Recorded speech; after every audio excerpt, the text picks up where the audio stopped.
I would say the number one thing for me, and really what I learned through my entire experience, is the power of hope. Mm, And knowing that hope really is the catalyst for action. Sometimes people think that is like a positive thinking. Is and positive thinking is it can be very passive. It can be like, oh, things will get better one day, or like, hey, so it's all good when things are not all good, and then we have this cognitive dissonance going on in our heads, like, how can I say everything's good when things don't feel good? Hope doesn't, you know, deny things or blinds itself. Hope is able to look realistically at a situation, realistically look at, hey, my efforts are not quite panning the way I expected them to be. However, you're right, the however, or uh, yet, that word yet that comes in at the second part of that sentence. So I would say one thing is really one of my main services when I go with leaders is really able to ignite that hope. My story is one of hope. I mean, there was no solution. There was no, I mean, I had two heart attacks. I wasn't even allowed to go to school yet. You see, then almost like what, 23 years later, I'm leading K mm, 12 in the United States. I wasn't allowed to go to school at one point in my life. So I'm not saying this as a like, oh yeah, you gotta hope, hope thing, all this. No, not at all. Hope definitely is part of the strategy. So as we're looking at this, I would say do not in any way, shape, or form discount the power of hope, because hope finds a way when there is no way. Hope is the catalyst really to move you into action.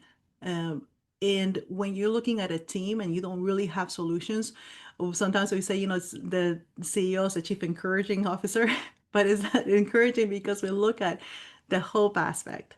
So mm, that would be the one part. A lot of times we think it's like we need one more strategy, one more process, or one more system, or another product, or another R&D, and it's not that.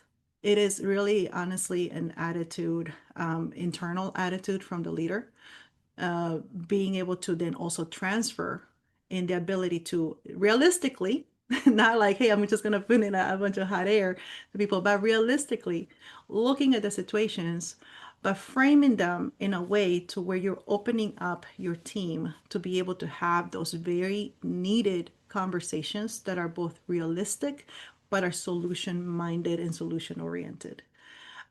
So that's what I would how not only would I help, but that's the first place I would start. I would check, do I check up from the neck up, look at where you are and hope. And what are some of those things? I know I have made the mistake on like, oh, I'm thinking I'm a very hopeful person. Yeah, I went through all this. How can you not be hopeful? Every day is every day above ground is a good day, right? And yet I found myself there were many areas I wasn't even looking for in solutions. I masked it by time management. Oh, I don't have the time for that, or whatever that is. But it really wasn't a time management problem. It really was a hope problem. And when I mm, was able to realize the difference between that is I'm now no longer solutions for looking for solutions in this area. I started checking, well, what is my hope in that area? And realized it wasn't that I didn't have time. I actually did have time because I was putting my time in the wrong things. But if I was to be able to direct and be intentional to put my hope in that, it wasn't a matter of time.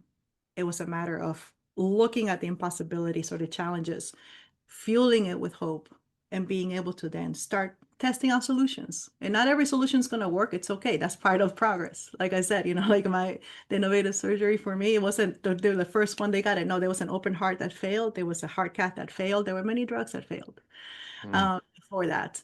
But all of those were part of the progress. And that's what gives birth to innovation.